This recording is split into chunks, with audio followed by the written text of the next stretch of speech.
I've lived in Upper Arlington for 45 years, so I've come, 360 here, and I will just kind of go through this a little bit, and any questions anytime, start waving, and I'll try and clear up anything. I went to Ohio State University, and like most people that went to Ohio State University, we did ROTC. This is in 1963 when I started Ohio State University. And like most smart genius kids, I said 2 years ROTC, that's all I could handle of this stuff. I couldn't handle it anymore. So I finally went on and I finally graduated in 1967, the winter of 67. And at that time, the draft was going on and you were a 1A or 1D, I don't remember what it was. About 12 days, I can recall, 12 days after I graduated, I got the papers to show up at Fort Hays. I said, my God, they ran me down already. So I was scurrying, and I had some friends talking, and they all were getting into the Air Guard and the National Guard and the Weekend Wonders and all that stuff. And I'm sitting there, I said, man, I got a college degree. I said, I don't want to go in there as a rifleman. So I got to talking to some people, and my background being in construction and whatever, said I went down and talked to the Navy, tried to get in the Seabees. Oh no, couldn't handle that. They were too busy. So this guy's telling me, he says, wait a minute, he says, the Marine Corps has the same thing as the Seabees. So you ought to go down to the Marine Corps and talk to them. And that's what I did. I went down to the Marine Corps, they had an engineering division, or what they call a division or whatever, and that's how I got in the United States Marine Corps. Again, I graduated from Ohio State. As soon as I got out, I reported to Quantico, Virginia for 10 weeks. And what we were considered as OCS or 10-week wonders or whatever they went. And for 10 weeks, I was an infantryman, learning the basics about being a Marine and trying a physical match up with that. And based on that, if we passed that, then we went into OCS school, which was another 21 weeks, and I got commissioned as a second lieutenant. And in that training, or in that spectrum, I picked my MOS, and I was trying to think of what they all were here. I'm a 1300, that's an engineer. I'm a 1310, 1330. That's how the final paperwork came out. And what that is, I'm a heavy equipment engineer officer, along with the construction and facilities background. Towards the end of 1967, I went to Vietnam. As a second lieutenant, I was at the 1st Marines, 2nd Battalion, 1st Engineers Alpha Company. And basically I was assigned to a platoon there, and our duties were basically engineering type. And let me back up here a little bit, tell you where I was over there. I never saw the South, never saw Saigon, never saw many rice paddies. I didn't know any of that crap. I was north of Da Nang, up towards Laos, DMZ, that area. That was my whole tour, all 14, 15 months of it up there. I spent all my time running around up there. And the difference between the north and the south, the north, heavy vegetation, real heavy, real dense. So when you jumped in an area or something like that, there'd be 3 levels of trees. So you think, the pilots come down there and you're gonna debark off a thing, you may fall 200 foot down because they're thinking it's the land and there's still canopy and you're still falling through. The countryside, very rugged, very rocky, very hilly. Man, when you went looking for somebody, I mean, you spent days up and down, up and down. And the average temperature where I worked out was average about 110 to 115 degrees. And you don't know what humidity is until you're out there. Anyway, so we worked north, and what I did up there is in Alpha Company was assigned, we did road sweeps every morning. First light, get out on the roads, sweep for mines so they could use the roads every day. we were the first ones out every day. And we finished that within an hour, 2 hours every morning, came back, proceeded with our duties. How'd you sweep for the mines? Actually physically walking it with the sweeps. With the sweeps. Finding them, blew them up at the place at a point in time, checked all culverts, anything, because Route 1 basically and other routes were the ones that they passed the transportation, the ammo, all that stuff through there. And the natives used it, and everybody else did too. But that was the first order of business every morning.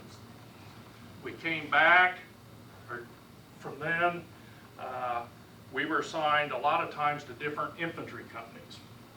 And basically what we did, 7 or 8, 10 of us would go out with an infantry unit, and we would act as if they'd come across a cave or booby traps, we would take care of that. The other duties we did, a lot of times when they were having operations, we'd go out first with the recon unit people, and we'd get the landing sites squared away.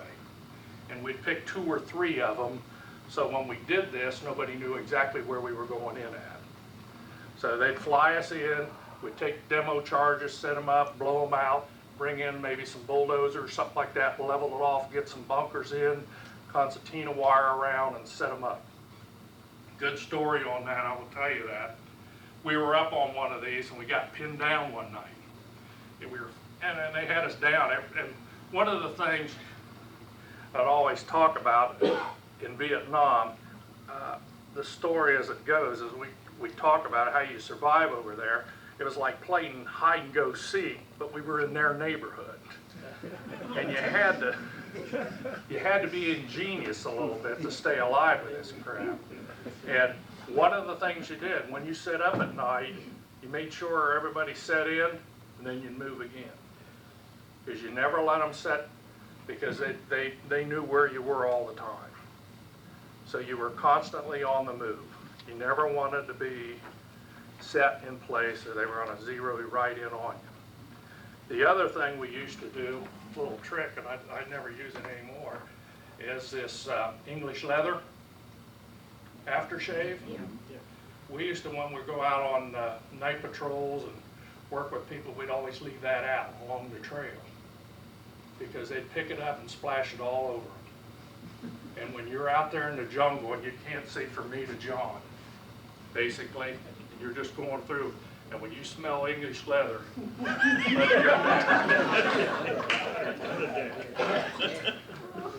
old staff sergeant taught us that trick. But I tell you, it saved a many a good Marine over that time. Story. We got pinned down up there, and we were pinned down for a couple days, and they finally said, okay, we're going to come in and get you. Well, they said, we can't land, but we're going to drop some cargo nets for you, and just run for them, grab them, and we'll lift you out of here. Well, that sounds pretty good, but you know, there's trees over on this side, and trees over here, so they come swinging in here, and everybody's running for these nets. You know, there's about 8 or 10 of us going for these nets. You know, rifles going one way, canteens going another way. So everybody's on the net, and as a helicopter in that heat, they need that lift. Well, in that heat, they can't get it, so they drag.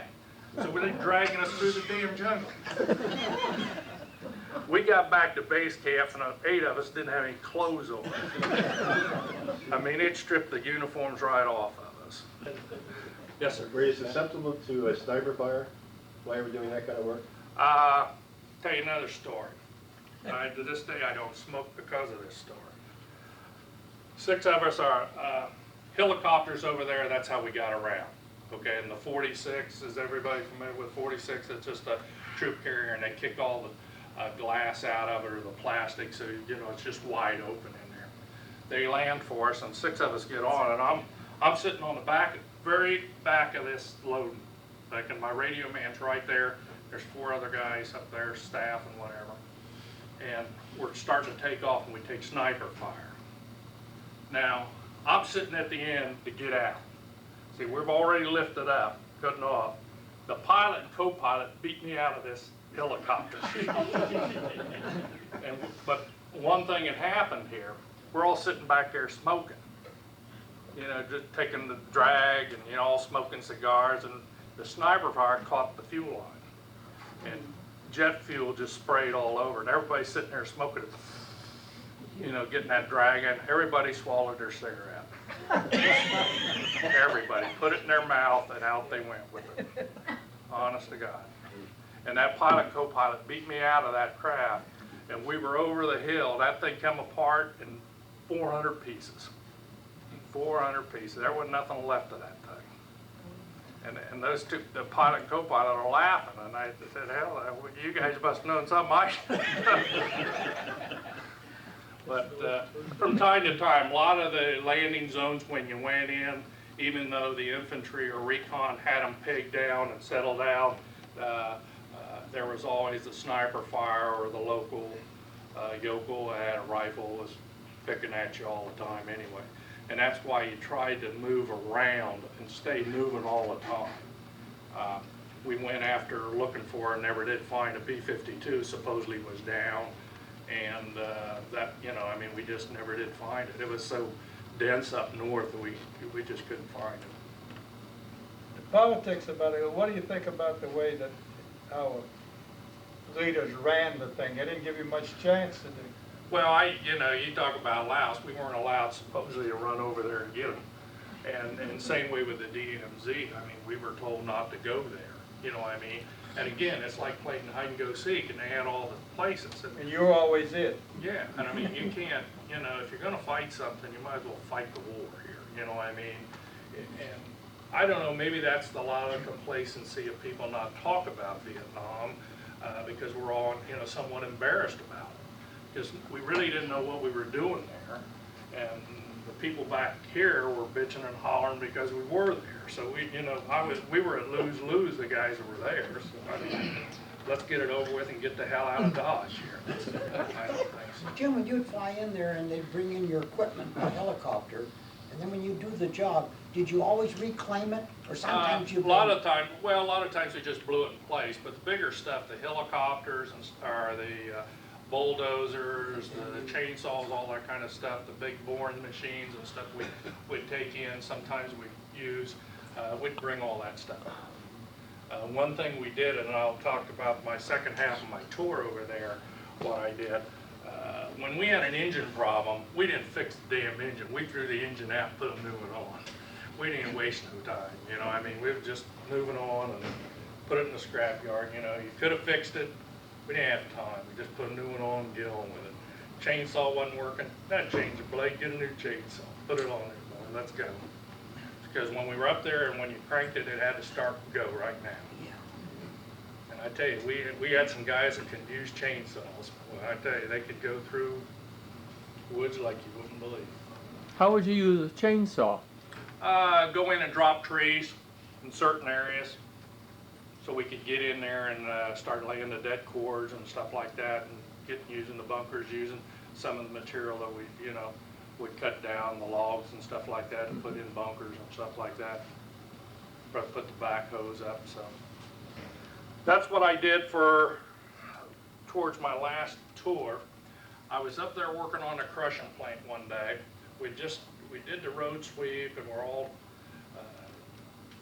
ass dragging, or I guess what it was, for anything, and something happened to the crushing plant, and I was up on the crushing plant, and a helicopter flew in, and at this stage I'm in country about 14 and a half months. Now I'm only supposed to be in country 13, and I'm up there working on this thing and looking this thing over, and the guy comes, lands this helicopter, says, sir, you got to be out of country.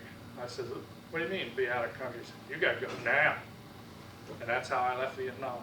That guy grabbed me, and they flew me back to Da Nang, and there was a big, I think it was Pan Am, if I recall. I don't remember. I think it was Pan Am with nothing but seats in it, no galley, no nothing, just all seats. And I landed like from here to maybe the parking lot out there in this helicopter. I'm filthy. You know, I've still got a 45 on me. and I'm filthy. I got a t-shirt, boxer shorts, dirty boots, and he said, "You gotta get on that plane." I said, "What?" He said, "You gotta get on that plane." So he walks me over this, the staff sergeant says, "Here," and he handed me all these service records of these 200-300 Marines and Army and whoever's on this plane. I was the commanding officer, take these kids all back.